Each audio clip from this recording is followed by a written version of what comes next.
Welcome to Prophy Conference, everyone. It's great to see you, and thank you so much for carving out time to join us for this amazing weekend of educational meetings and some really great information. I think you guys are going to have a blast with us this weekend, and it really means so much just to be able to spend time together, even if we have to do it virtually. Ever since the global pandemic started taking place last year, it was difficult on all of us. And I know while we expect to be able to get together soon in person again at some point, it is still important to us to try to connect online. So, man, while you're with us this weekend, please take the opportunity to chat with us in the chat room. Make certain that you get in the comments and you say where you're from and what you're doing and why you're here. And also make certain that you take some time to invite a friend. Registration is still going to be open and you can come and jump into this event, even midstream. There's going to be some amazing opportunities for you to win some gift cards and awesome fun prizes along the way. We're doing some raffles. You want to check out our sponsor page on our website so you can go into the booth section there. Some of those are even doing their own raffle items. You can click on those items and find out where those items are. And we're going to be doing a scavenger hunt and breakout booth space a little bit later on at each one of our first 2 days. And so it's going to be a lot of fun, and hopefully you'll get a chance to meet someone else who's living with a bleeding disorder and someone who is dealing with many of the same challenges you are. But why are we all here? I mean, I have to say that as a person living with a bleeding disorder, I oftentimes find myself in a place where I get discouraged and down a little bit, sometimes where I just don't feel like doing it. And, we talk an awful lot about mental health, but I think sometimes it just takes a little bit of good fuel in the tank to keep you going. I had a friend of mine years ago in my first job that used to say all the time, if you get water in your gas tank, your engine will always run rough. But if you keep good gas in your gas tank, then it will take you a long way and it'll be a much smoother ride.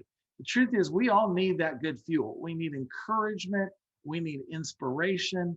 And I love doing that with quotes. I love doing that with great educational speakers. And there's lots of that information you can find out there.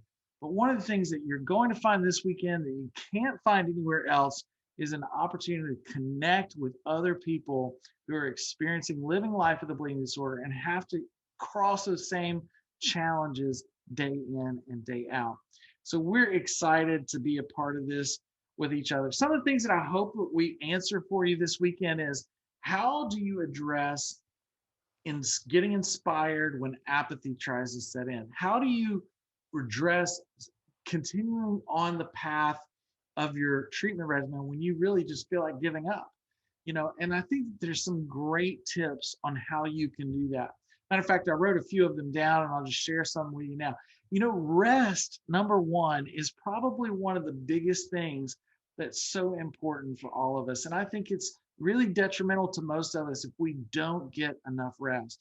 I know it sounds simple, and maybe we don't think about that a lot as a person living with a bleeding disorder. But the truth is, if you get in the place where you find yourself discouraged, you find yourself down, a lot of times just good old-fashioned sleep will help you get caught up. And maybe rest is something different for you. Maybe it's not just about sleep, but it's also about going out and going fishing, doing some hobby that you haven't done in a while. I love to play guitar, and so being able to sit down and enjoy some time with music really helps me to unwind. And I think maybe for us, sometimes we just need those moments to help reconnect to what we love so that we can break out of the cycle of feeling like we're not good enough, we don't have what it takes, we're tired, and it's really a great way to break the cycle of apathy. Another thing that I think is really important is to get out of your environment. Sometimes I just get in the car and go drive across town, go to the gas station, get a soda, whatever it is that you do to kind of just get your mind set free from wherever it is that you're stuck. That to me is something that is really important about not letting apathy set in. It's something that's easy to do, but it's also something that's so important for helping you get out of maybe this negative cycle that you're in that says that I just don't want to do it today. man, forget about the treatment for a minute. Go jump in the car and go get a soda and then come back and do your treatment because that's where you're going to find the biggest health connections. Another thing that I think is so critical for all of us when it comes to prophylaxis treatment, staying on your regimen, staying inspired, is connecting with others. Now, look, I know I'm preaching to the choir because if you're watching this video and you're getting involved this weekend with us at Prophy Conference, you guys are the ones who are connecting. But most of us know someone out there. And look, I've been an offender myself.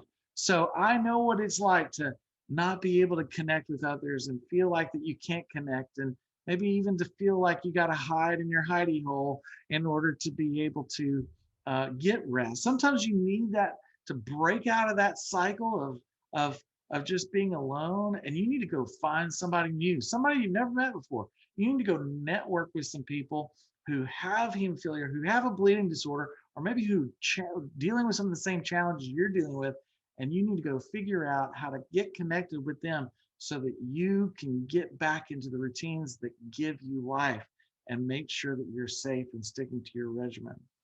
Another thing that seems simple but is so true is just avoid negativity. Sometimes we're so committed to certain relationships in our life that we start to get negative, and then we stay negative, and then we stay negative. And before you know it, you're stuck in a negative pattern you can't get out of. They say it takes 21 days to start a new habit.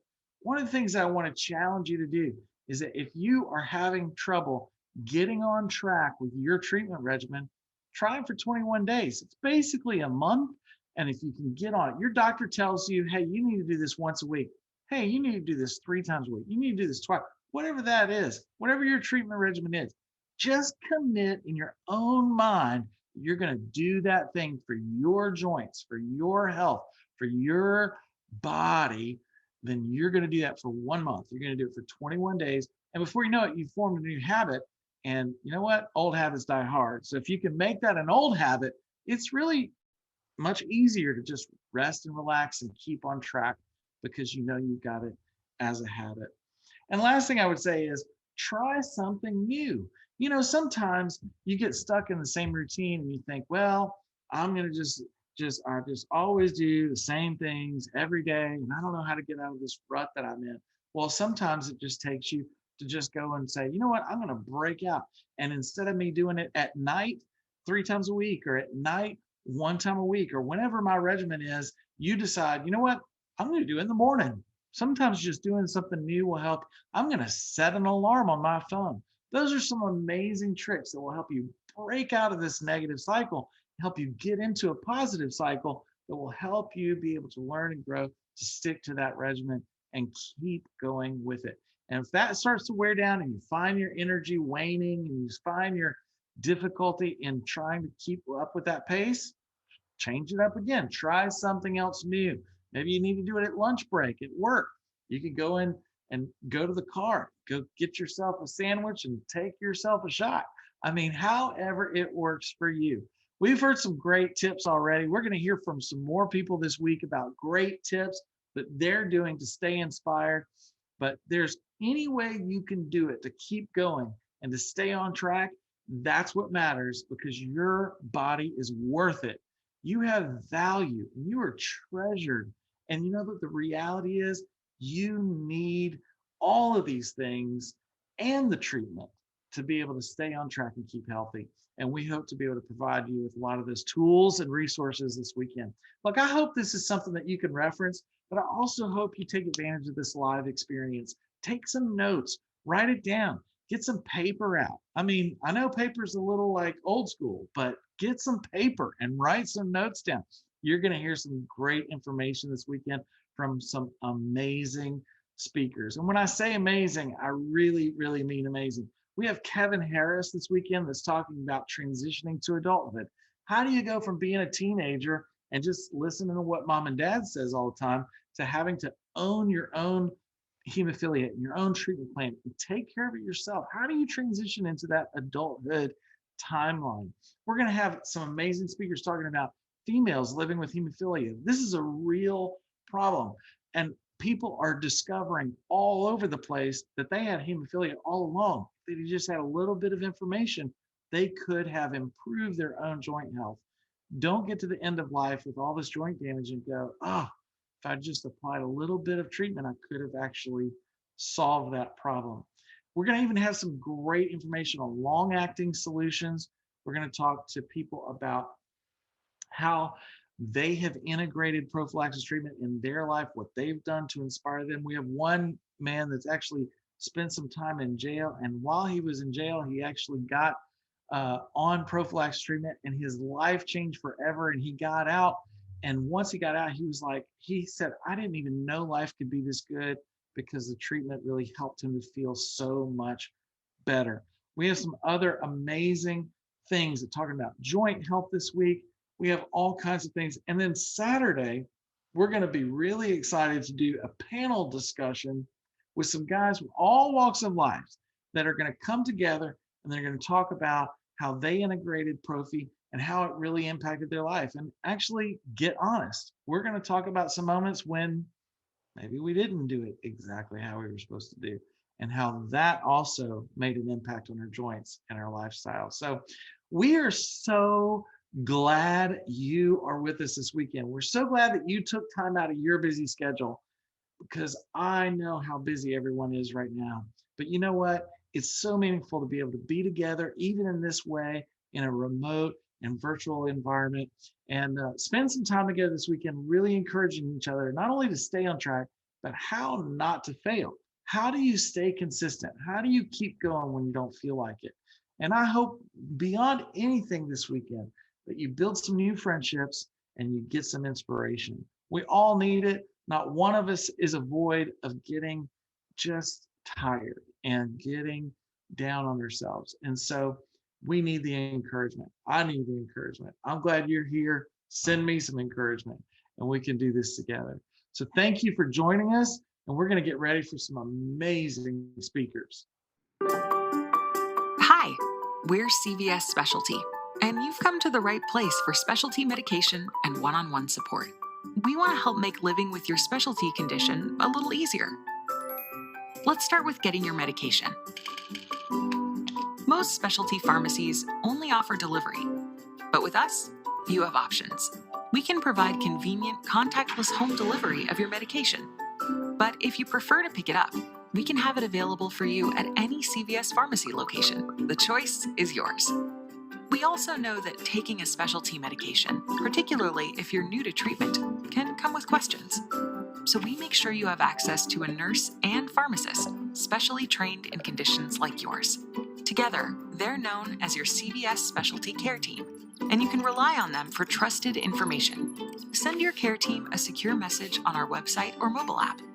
They can help with questions about your medication order status, billing, or even side effects. For even more convenience, use our digital tools to manage your medication. You can refill prescriptions, monitor order status, make payments, and much more anytime online.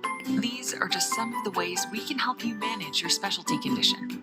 We're CVS Specialty, and we'll be here when you need us, because you are our specialty.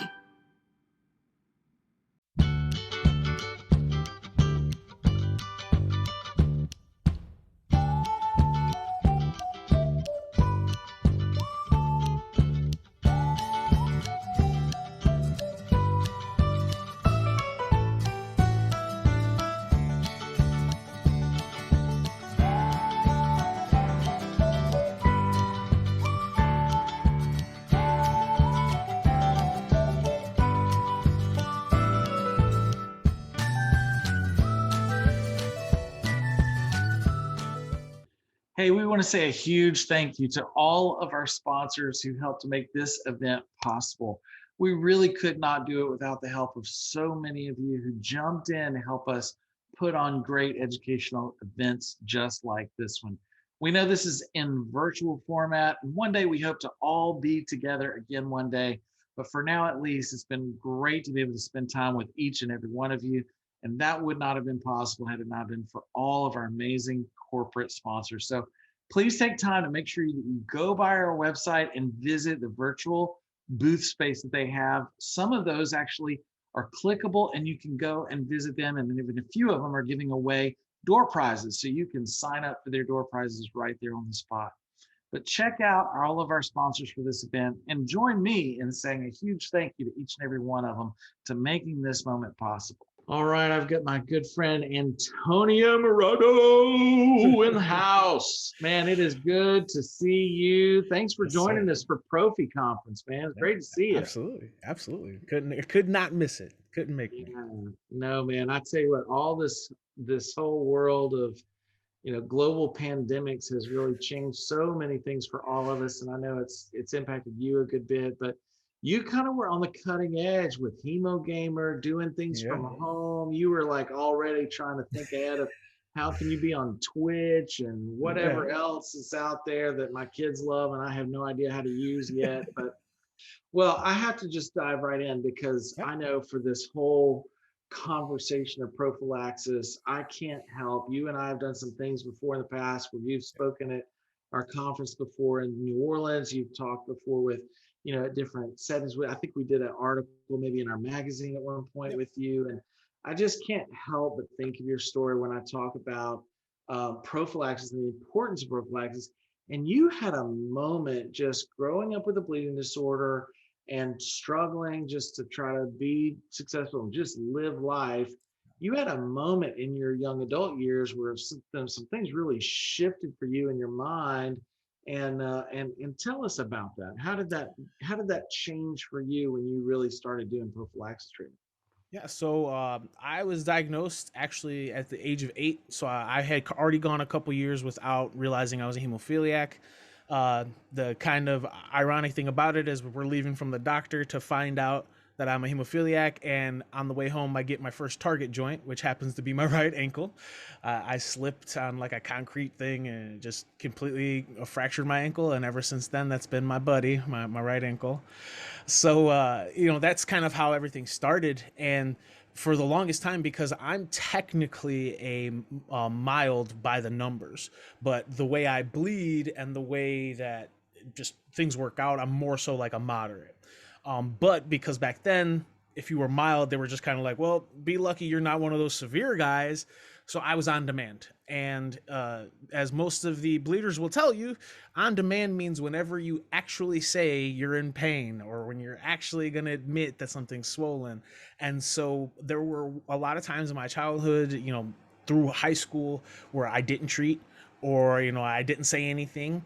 And I have a really nice limp, and I've had a really good limp since I was about 20 or so, and it's never really gone away. But for me, the big changer was I went to prison, and as you can imagine, that's a place where somebody with a bleeding disorder might be a little bit nervous, just because that's the place where not so nice people go, and it's kind of notorious for being violent and things of that nature. So, um, my doctor actually, it was kind of a decision of theirs as well as a decision of mine that I realized, well, I'm going to be gone for a year in this place. I'm gonna need to have some sort of barrier for bleeds, and prophylaxis was the only thing that I have never done in my life. And I knew that being in this situation, I couldn't just hope to be treated on demand. I had to have something in me regularly. Um, and surprisingly, that was the best year of my life. I had one nosebleed. When I'm used to having 5, 6, 7, through the winter changes and things of that nature. I had one nosebleed, no bleeds in my ankle. One time where it was a little stiff, but this target joint that pretty much ailed me my entire life was something that was a minor inconvenience as opposed to waking up in pain all the time.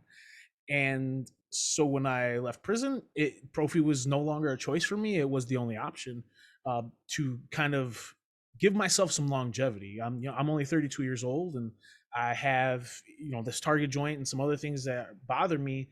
But if I were to go back to that on-demand regimen, I would not be able to do half of what I can do today, as minimal as it is. And I really got to say that it's I hear about stories of kids doing prophy and like and playing baseball and things like that. And it used to really scare me. It used to, because it does take a toll on your body. But I don't think they realize that until they stop kind of doing the prophy. Then they start to realize that, hey, this medicine was really keeping me afloat, and now my body's just you know crushing it a little bit. So yeah. Yeah, and you hit on such a good point about how it was such a shift in your mind mentally. You had to commit to it because of Yep. sort of this dangerous environment. But in all reality, it was really just I always say sometimes the biggest difficulties that we have in life are right here between our two ears. The That's right. the difference between us making good decisions sometimes and bad decisions is just it's right here. There is some value to our circumstances, but it really, like, if we Yeah. just approached it differently or thought of it differently, we might really choose something different. Yeah. And so um, to hear that moment for you, that where there was a shift of thinking, it was because there was something danger, but you really learned something, that, man, this is something I've got to make and incorporate as a part of my permanent lifestyle, right? Yeah, absolutely. I mean, yeah, as hemophiliacs, we like to ignore the fact that we have this disorder. We want to be as normal as possible. And we all go through that time period where we blatantly don't tell friends. We don't tell, new people that we meet, girlfriends, this, that, and the other. You don't tell these people. You don't tell your significant other. You don't tell the people that spend the most time with you. And that's dangerous. And I definitely wish that's there was a lot of people in my life who tried to keep me connected to the community. There's a lot of people who did their best to take me to dinners to talk about stuff, whether it was trying to give me their product or not. They just knew that there was something that they couldn't just let me go. And so I've always kind of been around the community, but there was definitely a long time where I would just ghost people and wouldn't talk to anyone. And it's dangerous because we do need that. We need that support system, and we do, like you said, that problem between our heads a lot of time is us. And it took me, I was never able to hit my own hands. I had always been able to hit the inside of my arms. That was no problem, but I've never ever, I was actually terrified to do it because it's your hand. You mess up, what's it going to happen? And it took me reaching out to a fellow brother and being like, "Hey man, I'm terrified to do this. What do you suggest?" And he goes, "All right, I'm at a conference actually. Give me a second. When I go back to my hotel room, we'll FaceTime." FaceTime me, and he treats himself right then and there in his hand, shows me how to do it. He's like, "Dude, you got to go for it. This is what you want to look for." And ever since then, I've been using my hands. And Wow. it's like you said, it is that mindset change. It's that realizing that this is something I need to do, because yeah, I want to feel normal. I want to not recognize this disorder, but at the same time, the only way you ever start to feel normal is if you look at what's wrong and take care of it. And for me, it was prophylaxis. That's so good. And I mean, all of us go through hard days where we just don't want to do it anymore. I mean, Yeah. all of us go through days where we think, maybe this is all in my head. Maybe I don't really need it. Like, how many, Yeah. I mean, when I was a young adult and I was in college, I mean, that was totally my story. I really thought, how in the world I survived, I have no idea. But it really is. Sometimes you think about, there really is a place where you've got to encourage and inspire yourself. And for me, and it sounds like for you, one of the major things that's helped me to stay inspired is by reaching to a friend or someone who understands Right. in the community that can actually help give me that good advice that I need in that moment. Because it is a lot of times, we used to call it, if you got water in your gas tank in your car would run rough. And so we'd call it good gas. You need to get good gas in your tank so that you can keep going and Absolutely. run smooth. Otherwise, it's just gonna be rough, Yeah. and we need each other, don't we? Absolutely. And it's something that I didn't realize, till my later 20s. And I kick myself in the butt about it, but all I can do at this point is to do my best to stay involved as best as I can. And that's why I do my best anytime you reach out and say, "Hey, I'd like to talk about something." I'm like, "Yep, let's do it," because I know that there's somebody who will, a lot of guys will hear these stories all the time, or this, that, and the other, and their mom's always trying to introduce them to someone who's with a cane so they could see. It happens, guys. It is real, unfortunately. And there are actually quite a few guys my age who are walking around with canes in wheelchairs, and I'm extremely lucky that right now my only real ailment is I can't really walk for more than 30 minutes an hour. Now, once I start hitting that point, I'm like, nope, I'm my legs are giving out, my ankle hurts too much.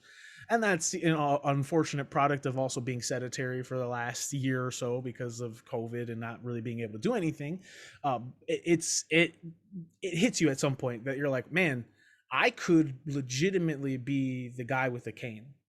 I could legitimately be the guy in a wheelchair. I'm really not that far off. If my left ankle wasn't as good as it is, I would be in a wheelchair.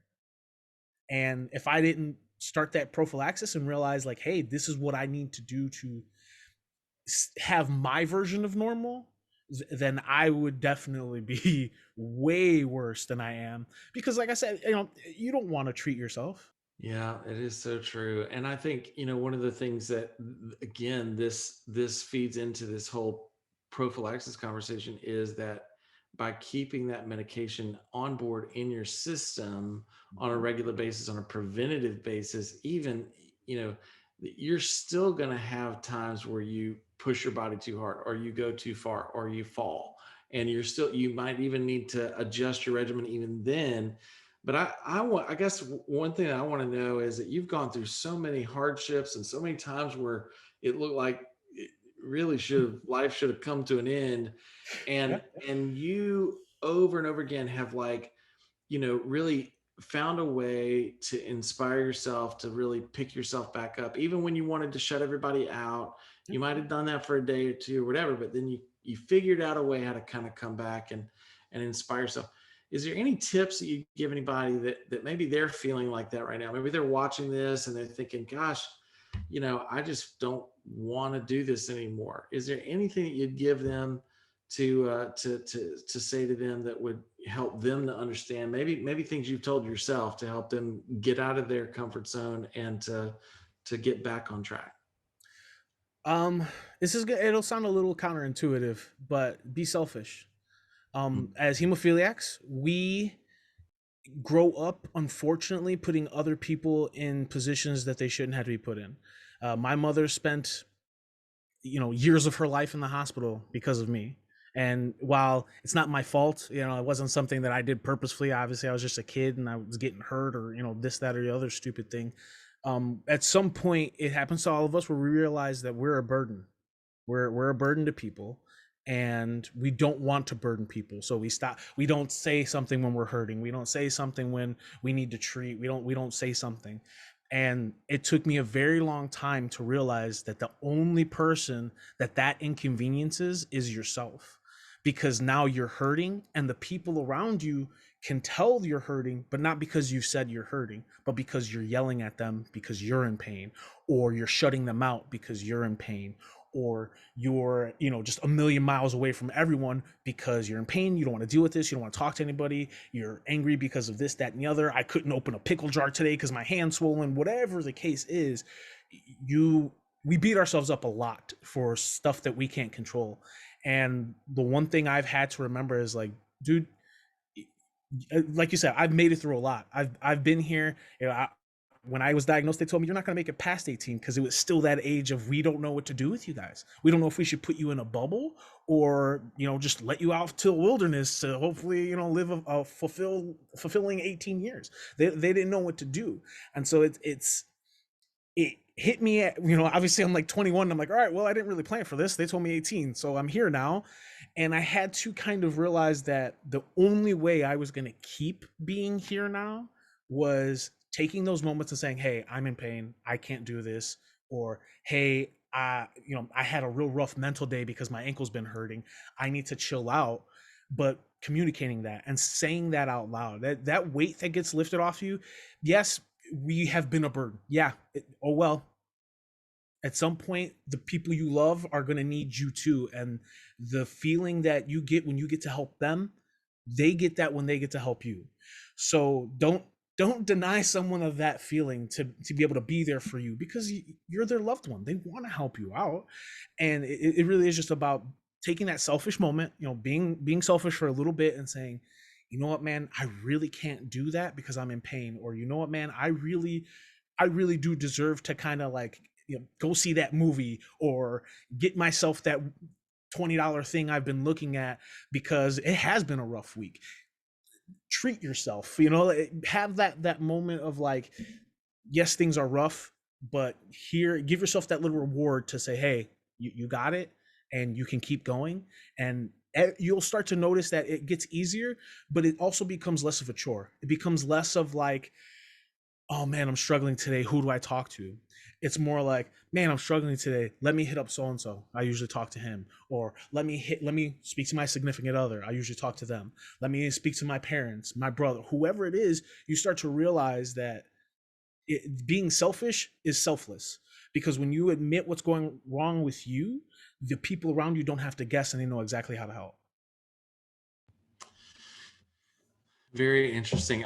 One of the things I think that's so important is being able to, another way that I would say something very similar to what you said is to put yourself first. I think sometimes you got to put yourself first when you also, we have a tendency, I think all of us that are living with a bleeding disorder, to also have a lot of compassion for other people around us who have their own pain and struggles. And so a lot of times we put ourselves on the last of the list because we, have this chronic pain all the time, or we have this thing that's going on all the time. Yeah. And I actually saw a meme the other day, which I thought was really, perfect for this, but it says, does chronic pain be like, nah, I'm used to it. Nah, I'm used to it. Nah, I'm used to it. Nah, I'm used to it. I'm so tired of being in pain all the time. I hate my body. I hate being like this. Everything is agony. Please make it stop. I'm exhausted. Please. Nah, I'm okay. Nah, I'm okay. I'm used to it. If that isn't the truest thing. That is like so true, and it's like, the reality is that we are, always, putting ourselves last a lot of times until it's the final straw that breaks the camel's back. And then we're no good to anyone. We're not good to ourselves.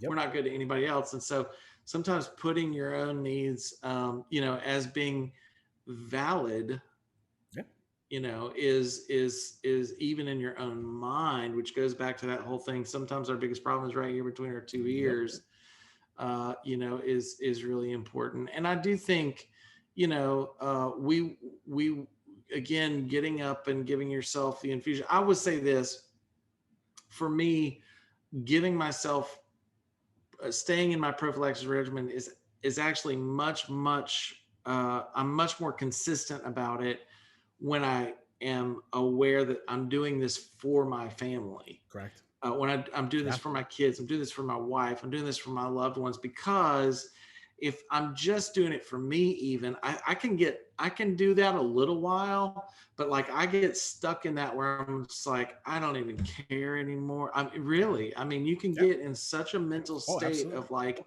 and then hemophilia can very quickly become your identity. I know guys that get stuck in a bleed pattern and they can't get out, not because there's not medication available. They can't get out of that bleed because they can't get out of a bleeding disorder identity. And that's a totally different thing than just having a bleed because you have hemophilia. That's because you're starting to identify yourself with it. And you don't even apply the medication because you're just like, no, I have to live like this because I have a disorder. And man, you've got to, when you get in a funk like that, and look, we've all been there. Every one of us have been there. And so when you get in a funk like that, you got to think of some other reason beyond yourself as to why you can put yourself first. And I have found, for me, that's family, that's friends, that's community, that's people like that. And so I love your thoughts on that, because it really does speak to the idea that there's a way through this. Sometimes you got to alternate. Sometimes you got to do it for you. Sometimes you got to do it for others, but either way, the point is just do it, right? Absolutely. Yeah. It's something that I used to tell my family was, I was very distant from my own family for a while, and I would tell them, there's no way for me to help a sinking ship if my ship is also sinking. I can't help someone if I'm drowning. I can't do for others if I just feel like I'm underwater. And that's where, I guess I call it selfish because that's just always been a little bit my mentality. But you're right. You want to put yourself first. You want to realize that, hey man, I can do so much better for my family if I'm in a better place. If I'm Yeah. taking care of myself, I'm doing good.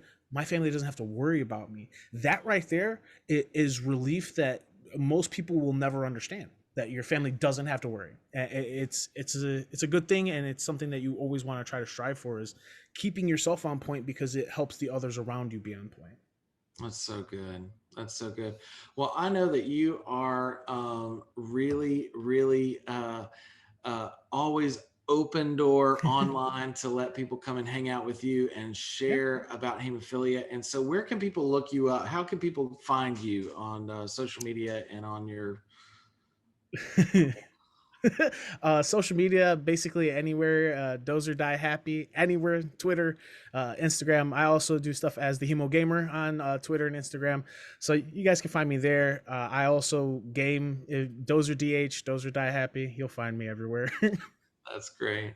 Well, thank you so much for spending Yeah. time with us at No, Prophy thank you. Conference. And man, it's great to see you as always. And I hope one of these days we'll be able to get back in person and get a Get a big good hug going. bigger Yeah. hug going. And we'll be able to do that. But man, take care of yourself. Thank you so much for encouraging us to do the same. Yep, And thank you. we'll look forward to talking with you again soon. All right. Bye. Thanks. All right, I have my dear friend Stephen Lee here with me. And Stephen, it is great to see you. Thank you so much for joining us for Prophy Conference. Hey everyone, my name is Stephen Lee. I'm a Yeah, pharmacist and also a hemophiliac, factor 9 severe, and I'm in my late 30s and I've lived through it. yeah, you sure have. You have an incredible story. A lot of people, there's very, very few people in the hemophilia community that can understand the technicalities that exist like you do, because you're not just a person living with hemophilia, but you're also a pharmacist yourself. And just for full disclosure, you don't actually work for a specialty pharmacy. You work in a retail setting and you're helping people. One of the downsides of that is you're on your feet all the time, so that's Absolutely. even more stress on your body. But gosh, I'd like to kind of start from the beginning. I'd like to go back a little ways, because you and I are similar in age, and we've talked so many times, Stephen, about what it was like growing up with hemophilia in our generation and when we were kids versus what we're seeing today. But we didn't really have prophylaxis, wasn't even recommended because of availability of product and also the expense, as you've talked about before. But that there was a time period where it shifted for us and into our adult years where we started to get that. And let's talk about that a little bit. I mean, when you were young, you had to treat a certain way, and how did it make you feel when prophylaxis even was first presented to you and became an option? Okay, well, let's start off with number one. I'm born from immigrant parents, and I was the first hemophiliac that we know of in our family. Being from a third world country, if you had it, you might have died young, and we never knew why you died. But that being said, so there was a lot to learn along the way. We've had families that helped us out and would help guide us, and we were able to link up with the local hemophilia center in New Orleans, and we go in there ever since. And yes, we started on factor 9. They found out I was a hemophilia B severe at the age of 3 months. Um, Obviously, I was too young to remember exactly what I was taking back then, but as a child, I remember being on alpha 9, moving on to mono 9. We had the issues with the bloodborne pathogens during that time. Then from there, they came out with the recombinant drugs, which is like Benefix, that I was also on and currently on Adelvion. Uh, Along the way, we only dosed as needed. As a small child, we don't know how much the drugs cost. Most of us were on Medicaid and things of that nature. The government paid for us, but basically, you only had enough doses on hand to treat the situations at hand. So if you tend to have 2 bleeds a month, you would get 2 doses a month. If you had 3 bleeds a month, you may have 3 doses a month. They wouldn't give you any more, any less, and you just dealt with it that way. Uh, Pretty much whenever I would have any sort of injury, you chalk it up to being a bleed of some sort, because more than likely it was warm to the touch, swelling, things of that nature. You gave yourself factor, And because every time you gave yourself factor, you knew you were hurting and you knew that was the fix. It almost gives you a feeling of well-being. So you kind of felt like, hey, if I have my factor on board, I'm gonna be okay. But back then you only factored up when you had a bleed. So I was on PRN therapy or as needed therapy till about 2005, the year of Katrina.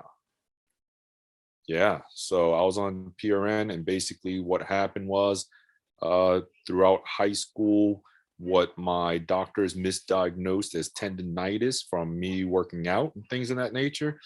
Come to find out, by the time I had it looked over by an orthopedist, my elbows were chopped. Uh, I was due for surgery, radial head resection, and synovectomies in both elbows. And at that time, they realized, like, to prevent any ongoing issues, just like my elbows, prophylaxis was the way. So we started doing prophylaxis from then on, and it has greatly reduced the amount of bleeds that I have. Uh, but as I age, I guess with the joint damage, the the bleeds came on more often, which led to, instead of doing a once a week dosing, to doing every 3 days. You get some sort of fatigue. You know, I don't want to stick my vein every 3 days. When you stick one vein, you switch to the other arm the next time. And sometimes the other arm didn't heal by the time you're due for the next vein. And you didn't want to stick a arm that had a bruise on it or right over the vein. Right. So that being said, this is probably about 5 years ago, not even maybe 4 years ago. They were pushing these new products. They have Idelvion, Revit9, and Alprolix, I think, are the big three. And I decided to switch on to one of them.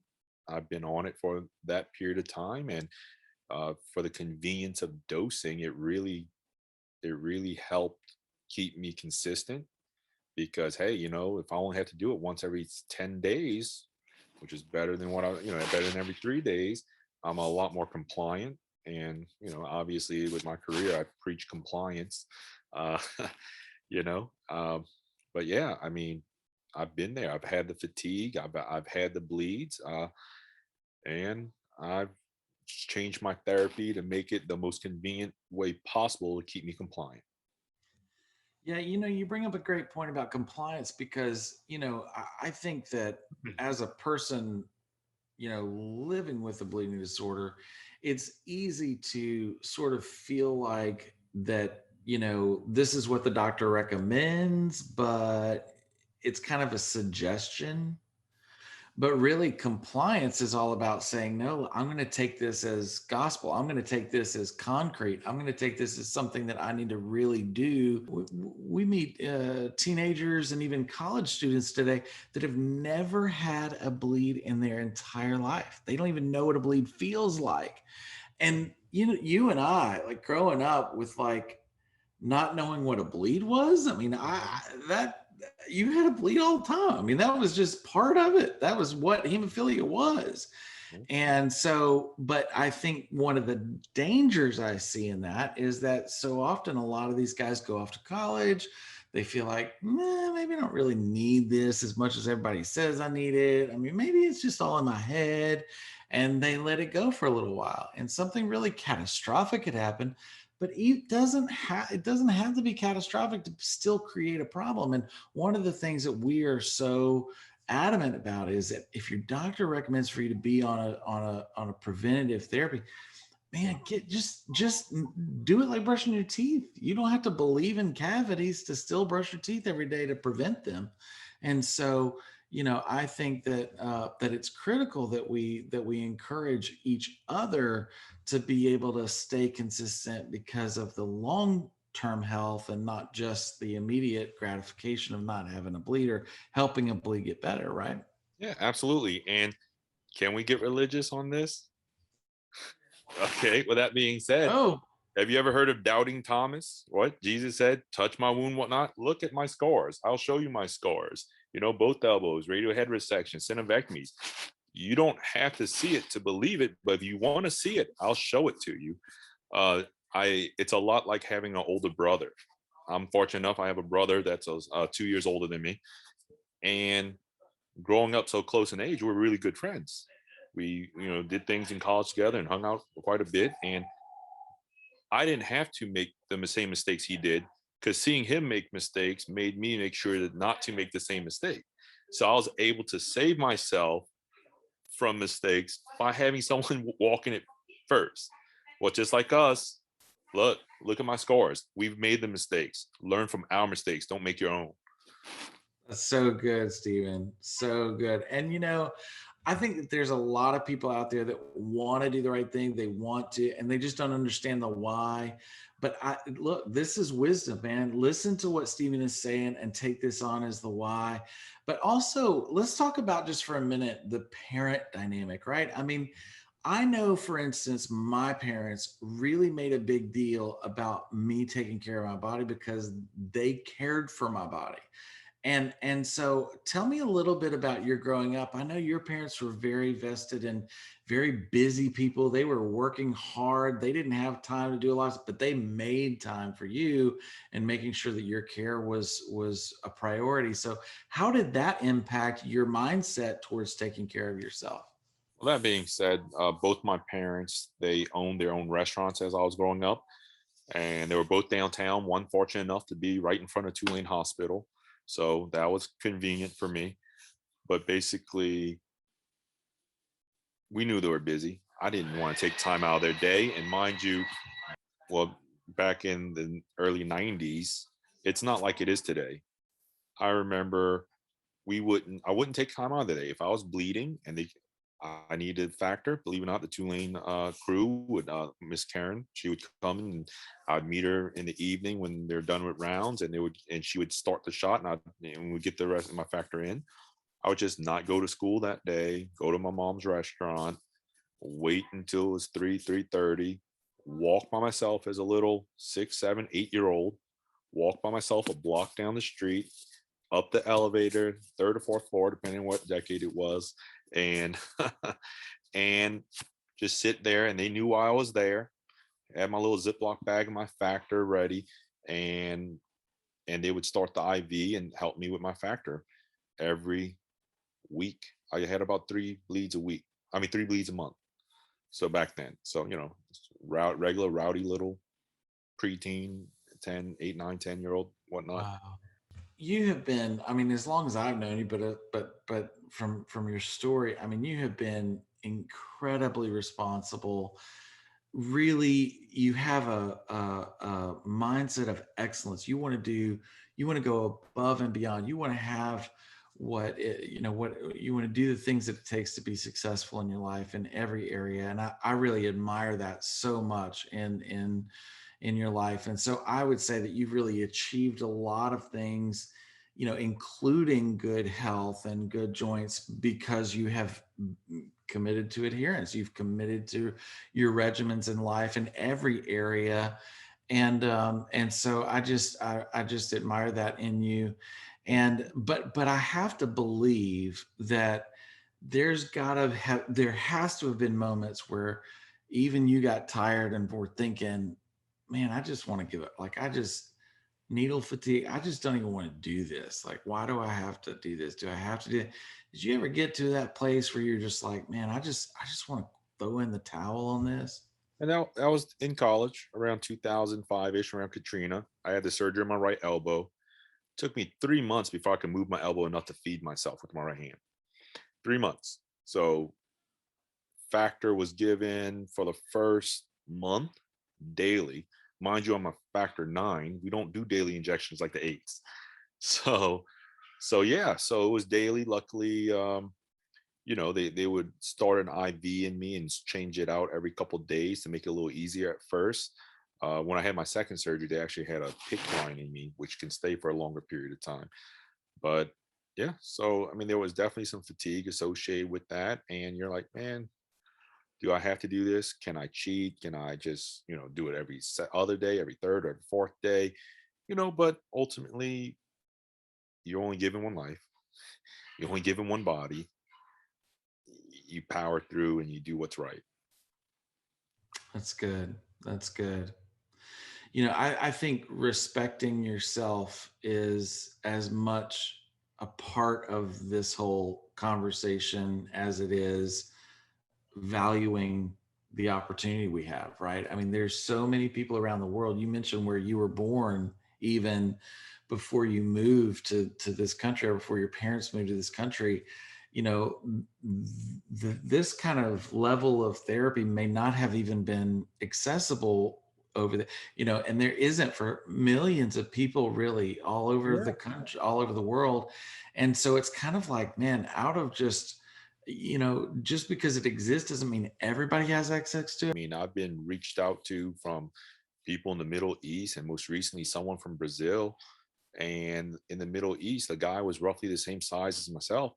I'm doing 7,000 units every injection. He said the max, the over there, I guess the government controls healthcare. The max they will allot him is like 2,000 units per bleed, which is that's a Whoa. big difference from the care that we get here.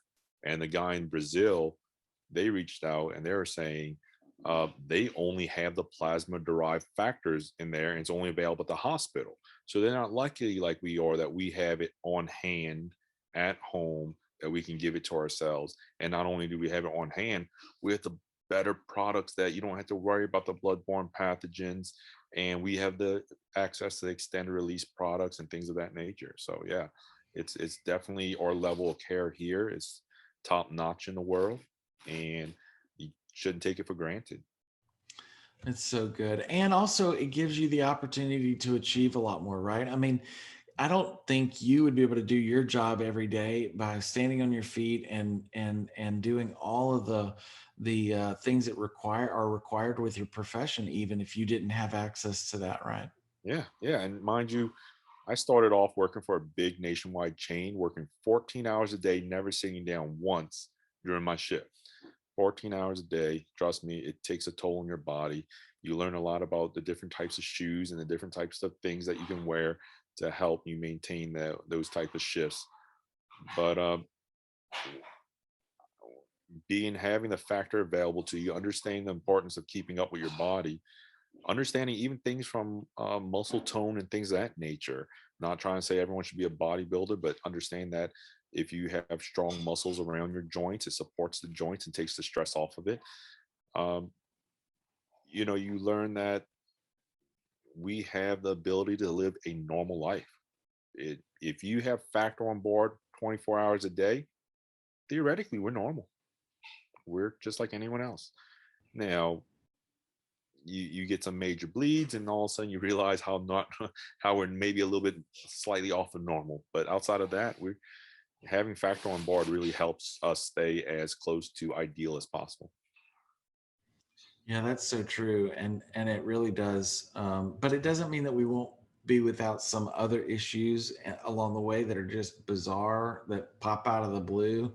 I think that that's where I've had some struggles through the years where it's like I feel like I did everything that I should. I felt like I really was responsible, and then I still had some crazy thing happen. And I was telling you earlier that I had a shoulder incident just last a couple weeks ago, and I mean I'm pretty committed to my regimen. We're doing a conference about my regimen. I mean, it is important to me. And the other day I was reaching back to grab something off of my desk, and when I did, I turned around and I went snap, snap, snap, and my shoulder immediately started swelling up, and I had already given fact. And the crazy thing is that it just seems like it's so out of the blue, but it ended up treating it more, and it responded to factor, and it was something that was important for me to address again. And sometimes if you have some of those extreme things that happen occasionally from time to time, you think, oh, I used to only take once a week and now I've got to take 3 times a week. Well, that's not bad, that's not wrong, that's just you're aging, you're Mhm. changing your rhythms, you're changing your routine. Maybe you are trying out for a sports team and you didn't do that before, and that activity level requires you to infuse more. But look, the point is, do the regimen so that you can live life to the fullest, because otherwise you're going to continuously be disappointed. And you know, the courage that it takes to walk through hemophilia is not for the faint of heart. uh, but you know, it does instill inside of us this drive and this determination to do things that I think help people like you, Stephen, and others to even be the success that you are in your life, because it's helped, you know, build that rock solid determination inside of you to push through the hard days at work and hard relational dynamics and everything else, right? Yeah, I mean, it's only a hindrance if you let it be. For some of us, we make it a motivation, right? From a career path, why did I choose becoming a pharmacist? Well, at the time, you can only be on your parents' insurance to the age of 24. Well, what career can I get in healthcare that I wanted to be in that I can get out by 24 years old? Oh, pharmacy was a 6-year program at the time. I have a doctorate degree in pharmacy, and I got out at 24. It motivated me not to be behind, because if I was behind, I wouldn't have insurance. And you know, but you motivate yourself to take care of yourself, and the decisions you make today affect the rest of your life. So, you know, So you true. motivate yourself to be the best person you can be, and make sure you put yourself in position that you can care for yourself. That's so good, Stephen. That's so good. Well, thank you so much for being a part of this Prophy conference with us this weekend. We are so hopefully excited that so many people have listened to this today and really gotten something out of it. I know that you just said so many things, even in that one little section there, that's just so important. And I know that if you and I both could start over again, start with Prophy and end with Prophy, we probably would be thrilled. And we'd still have hemophilia to deal with, but at the end of the day, we'd be a lot healthier. And there's so many things that we wouldn't take for granted, like we've seen others do. And so, anyway, I look. I know people can follow you on Instagram. You're always on Instagram a good bit, and so if you like guns and barbecue, follow Stephen Lee. He's the man with the plan. So. Yeah. Is there anything else, any advice you'd give to anybody before we go today? You know, my main advice is think about your future and how you want to take control of it, and make the right decisions, whether that's on health or education or anything else. Just make sure that you're able to take care of yourself, because that's what we need to do. We need to take care of ourselves. That's right. And you're the only one who can make that decision ultimately. Hmm. I know for you and me both, one of the big drivers for me today is my kids, right? Hmm. Oh, I mean, absolutely. you've got kids now, and it's like, to me, I honestly, I infuse myself so that I can play with my kids. You know, that's a I big actually had my driver for me. surgeries to to have kids. I was telling myself I can't have a child if I can't hold them. So let me go ahead Mm, and so I had my second elbow done after college. I didn't want to put off college. I was worried about being behind. So I actually put off surgery during college, just so I can get on my own insurance and get settled and get everything and finish with college. And and before we decided to have children, I had surgery on my left elbow, and I was like, can't I don't want to have a child if I can't take care of them. So let me go ahead and wow. get this elbow done. Well, I know everybody who's watching right now is probably thinking just like I am, man, you are such an inspiration. And I just appreciate you taking time out of your very busy schedule to be with us this weekend and to share your story. And man, I look forward to catching up again. I hope we can see each other physically one of these days. I'm so Sooner than tired of later. all this social distancing garbage, but I know it's needed. I know it's necessary. I'm ready for the hugs again, you know. Sooner than later. I'll bring my vaccination card. That's right. All right, man. Well, we'll catch up with you soon, and thanks again. We'll talk to you Thank later. you. We see you. Y'all have a good one. Bye. Hi, I am Rita Wintermoyer, your local Novo Nordisk Hemophilia Community Liaison. I cover West Virginia, Western Pennsylvania, and Western New York. My favorite things to do are fishing, crocheting, and sitting on the back porch in the summer watching the birds, especially the hummers. I love the hemophilia community for its commitment to each other and the family bond that is nurtured from the first moment you enter. I have been a part of this community for 23 years, and some of my best friendships have formed as a result. As your hemophilia community liaison, I am here to provide you with any educational resources that you may need in regards to rare bleeding disorders. I look forward to seeing you and hope we can get together soon. Have a great day. Hi, I'm Sarah Richmond. I'm your local Novo Nordisk Hemophilia Community Liaison. I cover the New England territory, which includes from Rhode Island up to Maine and over to Albany, New York. My favorite hobbies are cycling and running with my dog Cooper. And my favorite thing about the rare bleeding disorder community is just the passion and commitment everyone has not only for each other, but also to raise awareness. As your HCL, I'm here to provide you any educational resources that you need in regards to rare bleeding disorders. I look forward to connecting and learning more about you. Thanks. Hi, I'm Stacy Hilburn. I'm your local Novo Nordisk Community Liaison. I cover Texas, Oklahoma, and New Mexico, and I live in Dallas, Texas. My favorite thing about the rare bleeding disorders community is that it's like a close-knit family. As an HCL, I'm here to support you with your rare bleeding disorders educational resources. I look forward to connecting with you and learning more about you. Here's what's coming up next.